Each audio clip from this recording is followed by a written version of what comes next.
Hi everyone, welcome back to my temple. This is DelVecchio, and if you find value in this video I'll be sharing with you today, please be sure to like, subscribe, and share. Okay, so we're going to talk about leveraging the light. This is another edition in the Leveraging the Light series.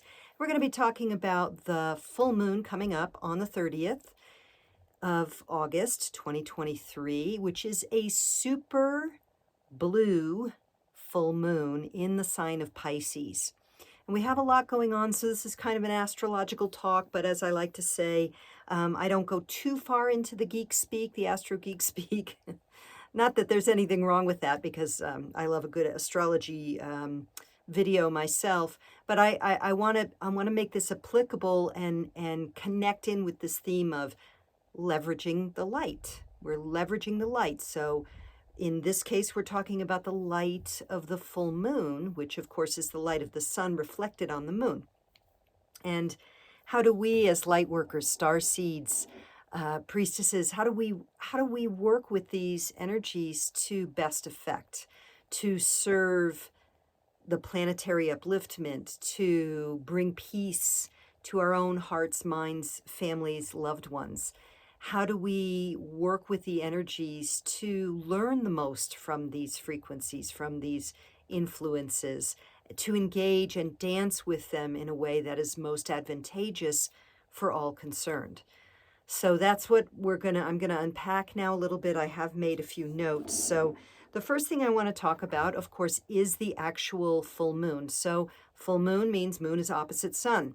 Sun is in Virgo. Moon is in Pisces, actually, would depending on how you're looking at this, depending on your chart. But anyway, you've got an opposition. So they're 180 degrees apart. So they'll be at 7 degrees in their respective signs. Now, this is the axis. So Virgo and Pisces are always opposite each other. Wherever they are in your chart, they're always opposite. This is the axis of service. So this is, Pisces is spiritual service, and Virgo is practical service. Virgo is an earth sign. Pisces is a water sign. Now that's all signs and planets and houses have multiple layers and potential manifestations, but there are themes that each house, sign, and planet hold that give us indicators of the types of experiences and events we might see out there in the world and experience within ourselves. So in terms of the astrology I'm going to share with you right now, these are very broad stroke. In order to really know what might apply to you specifically, we would have to look at your chart, where these planetary bodies land, what house are they in for you? What are they aspecting in terms of your personal or natal planets? You know, the planets where they were when you were born. That lets us get into very specific detail about you. However, just as a general notion, let's explore these energies a little bit more, and then we'll go on to a few other things at play that are significant right now. So, service. All right. So we've got. I really want to focus more on the moon in this case, because the sun goes through Virgo every year. I mean, we have one of these every year, but the emphasis is the light on the moon, right? The moon in Pisces. So the energies of Pisces are the energies of water, feeling, emotion. Okay, so you got a big super full moon. So it's very close to the planet. We know the moon affects the tides. The tides are much bigger on new and full moons, especially big super moons, super full moons. So, and it's in the sign of Pisces, which is the ocean. It's the deep sea. It's the depths of feeling, the depths of emotion. So let's not be surprised if emotions run high. And in fact, if you tend to work effectively with your emotions, this is a wonderful time for you to create a container, an energetic container, a ceremonial space to support you in processing any feelings that come up, or literally not even processing them, releasing them. But with the sun in Virgo processes, right? So it may be the release and then a process, whether it's a actual process, a forgiveness process or a journaling or a somatic, getting it out enactment. So you may want to do that. The key, though, is to release, to allow the release. You may want to go to a body of water, to honor the water, to offer your feelings, your emotions, your prayers, your devotion. I'm using Piscean words here, to the waters of earth. You may want to pray for greater flow in your life, for example. See, I'm using all these Pisces terms here. So expect those qualities to come about, and the key is not to stop them up, right? So you don't want to block the flow of the waters. Allow them. And if they run very deep, let them run deep. As long as you create a space for yourself to feel safe and contained, that's great. Now, if you are a person who feels like your emotions run away with you, that I know there's a saying some people have when they carry a lot of grief and have not done any work yet around it, haven't been ready to yet, or haven't got the tools. I feel like if I start crying, I'll never stop. So if that resonates for you, or if you or someone you know tends to, when they get triggered emotionally, blow up in a rage, this is a very important time for you to set healthy boundaries for yourself and for anyone else involved. And to really be aware. Be aware of your circumstances. We should always, in this time of ascension, quickening, it's a good idea to always have situational awareness, because not everyone is able to process this much incoming light effectively. So situational awareness is always called for, but certainly if there's someone in your life that you know who tends to go off the handle, this might be a good time to take a little pause from being in those energies. So not walking on eggshells, honoring your boundaries, honoring your own container, your own energetic field, and your own right to your sovereign energy of body, mind, and spirit, and creating the space necessary, because this can be a volatile energy. Now, to add to this, we have Saturn, the planet of top-down control, restrictions, government constrictions, conjunct, not exact, but it's in range of conjuncting that moon. So there could be a sense of feeling restricted. And as I record this, there seems to be a growing hoo-ha around the oxygen preventation devices due to the mystical, invisible pathogen that this might be coming back into play. This is really a time for us to recognize that we will not give our energies to that dream spell, Pisces, illusion, Pisces, of an invisible pathogen, Pisces, that is actually more of a psyop to foment fear, Pisces, in order to maintain or gather more control. Saturn conjunct the moon in Pisces. So these are the things we want to keep in mind with regard to that. And now I just want to check here and see what other things I want to talk about. Okay, yes. We have 6 planets in retrograde, plus Chiron. So I've been working with Chiron for a long time. It's not technically considered a planet, but anyone who's ever had a Chiron transit of something difficult transiting their Chiron, or worked deeply with this, knows that this is a powerful influence. So we could say 7 heavenly bodies within our solar system are in retrograde right now. So let's talk a little bit about that, and how can you leverage the light of the full moon to actually engage that invitation as well. So retrograde, think about the word, begins R-E, and this is how I always like to describe retrogrades. Retrogrades are the invitation to revise, revisit, reconsider, rest, re-examine, reflect, if you get what I'm saying here, what I'm sharing with you here, is that this is a time not to necessarily move forward on something. And I'm not saying, stay home in your house. Oh my God, there's seven bodies in retrograde. I can't go anywhere. No, no, no, no, no. But reviewing. So let's say, for example, you have to sign a contract during this window of time. Read it twice. Read it a third time. Review, revise, reconsider, reflect, be aware, pay attention. This is also, with all that reviewing, revising, reflecting, this really is more of a time of internal, where you're not necessarily taking action on certain things. You're reviewing, you're considering, you're reflecting in that way. So give yourself plenty of time for that right now. And again, where these planets are in your personal chart would, by house and by aspect to other natal planets, would give us a lot more detail on what particular areas of your life you want to do this. But as a general rule, if you will, this is a great time to just, before jumping into anything, just review, reflect. This is not an invitation for the ego to keep you in analysis and indecision and it's more like, okay, here's an opportunity, or here's two choices presented, or here's something that I'm being called to act on. Let me just pause, let me take a breath, let me actually tune into my own peacefulness and my own sense of calm before I make any decision, before I take action. So it's not about waiting 6 months. When is it all going to go direct again so that I can make a choice?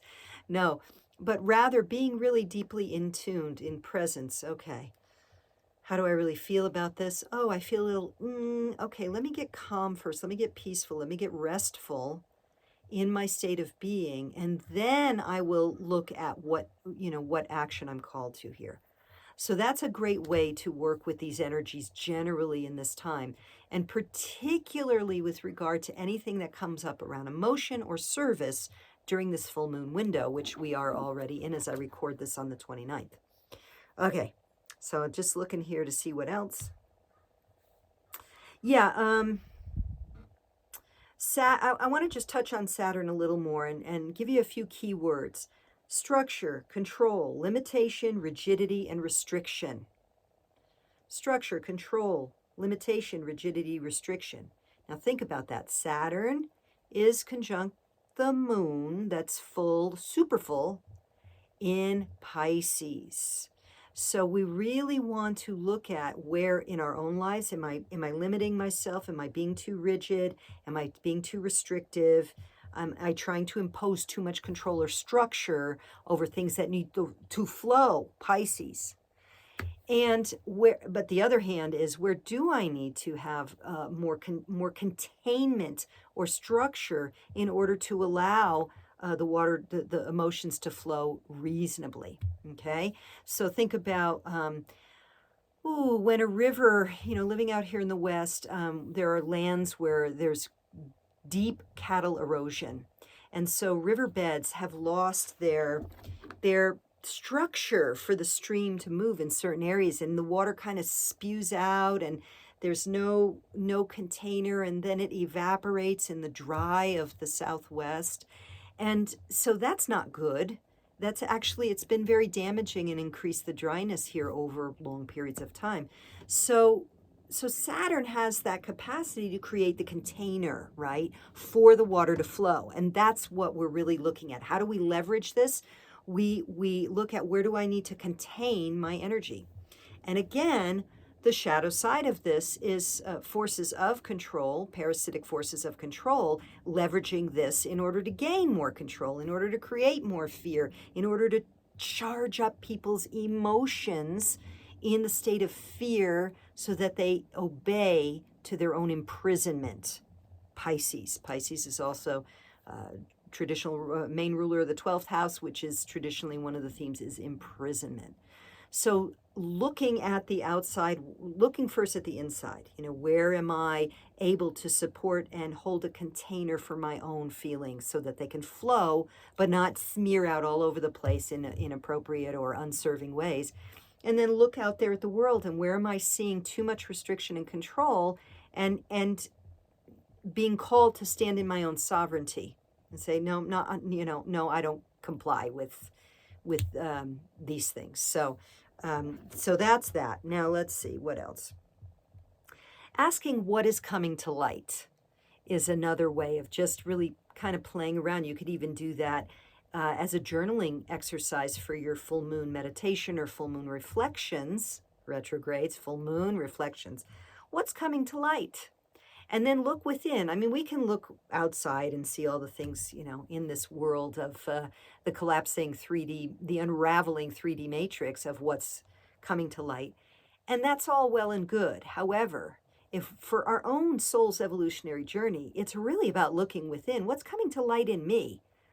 What am I becoming more clear about within myself that I've been denying or putting aside or giving too much energy to that actually isn't serving me?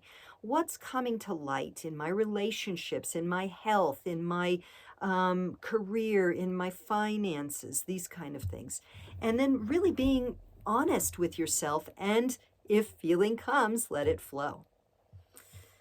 Okay, let's see. Is there anything else? That's pretty much everything I wanted. Oh, I wanted to talk point out a few things about the shadow aspect of Pisces.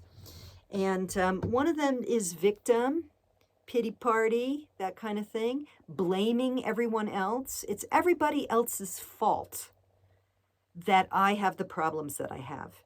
And when in fact, any of us who've done any inner work, we know whose responsibility is it for everything in our lives? Right here. So the shadow Piscean energy points, right? Points. But when there's one finger pointing out, three are pointing back. It's not my fault. You made me do it. I can't help it. It's all your fault. Look at what's come of me because of what you've done or said, or it's the government, it's this, that, the other. If nothing else, this part of this time in that we've chosen to live in is the invitation to come back to sovereignty and to step away from the victimization and to begin to literally step away from the systems of control that have promulgated but also permitted us to stay in helplessness, victimization. What can I do? I'm just one little person, right? That kind of energy. And really start to look and say, wow, I don't support what this company or this government or this, that, or the other is doing. I'm not gonna fund them with my money anymore. That's a pretty big deal. Wow, look at this company or this place is demanding that I do this or something. Not getting my money anymore. These kinds of things. Or wow, this person is telling me this, that, and the other. Nope, I'm not going to allow you to talk to me with that tone and walk away. This kind of reclaiming our sovereignty is very much what the big arc of this evolutionary process is right now. So we want to be mindful of places where we go into victimization, where we feel helpless, where we feel bound, where we feel imprisoned, where we feel there's nothing I can do. And really ask and say, all right, let me bring that to light. Let me bring that belief into the light of this full moon and really reflect on it and ask where and how that's true and where and how that might just be a belief that is just a belief. So these are all ways that we can work with these full moon energies and leverage the light for our own awakening, for our own empowerment, for our own capacity to feel fully. We want to feel. We don't want to suppress the feelings and not let it smear all over the place so that we're dissipating our power, and really come to a deeper understanding of our patterns around our feelings. And then to kind of tie this back in a bow with what I began with, service. So the last thing I want to talk about is, I thought the other thing was the last thing, but this is, okay, I promise I'm gonna wrap this up here after this. So service, many light workers, starseeds, priestesses, we love to help. We're loving beings. We want to help. We want to serve. We want to support others. We care. And this can sometimes lead to Yeah, the overgiving empath, right? The one who gives and gives and until we're drained. And this is the gift, I think, of this Saturn conjunct the moon in the full supermoon in Pisces.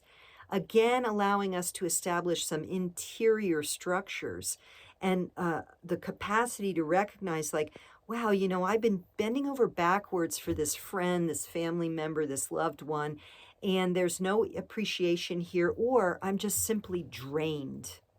And this is part of that reclaiming sovereignty. This is really part of, like, am I in service in a way that is a win-win, that is a lift as we rise service?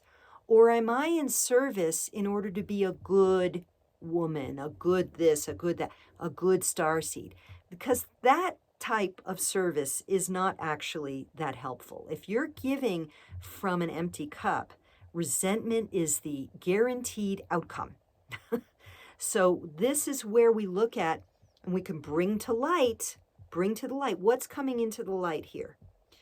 How am I in service? Is this a service that's a win-win? Do I feel a good, healthy balance? Like I get nourished, you know, just like breathing. I inhale, I exhale. I can't just exhale. It doesn't work that way, right?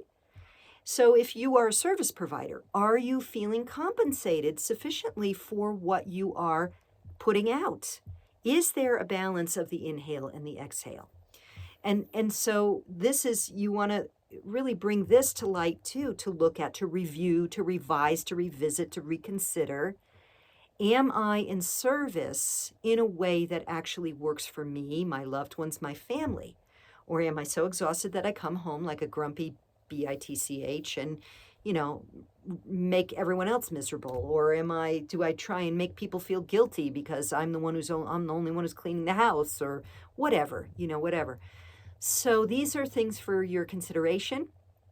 And again, if you find value in this, I really appreciate if you would like. That certainly helps the algorithms. And subscribe if you find value in the videos generally. And share if you know someone who would benefit from this message. By all means, please, I'd appreciate a share. So with that, I'm going to leave you for now and wish you a blessed, super powerful, super full feeling, grace-filled, healing, sacred, super full blue moon in Pisces. Many blessings, and we'll talk again. Mwah.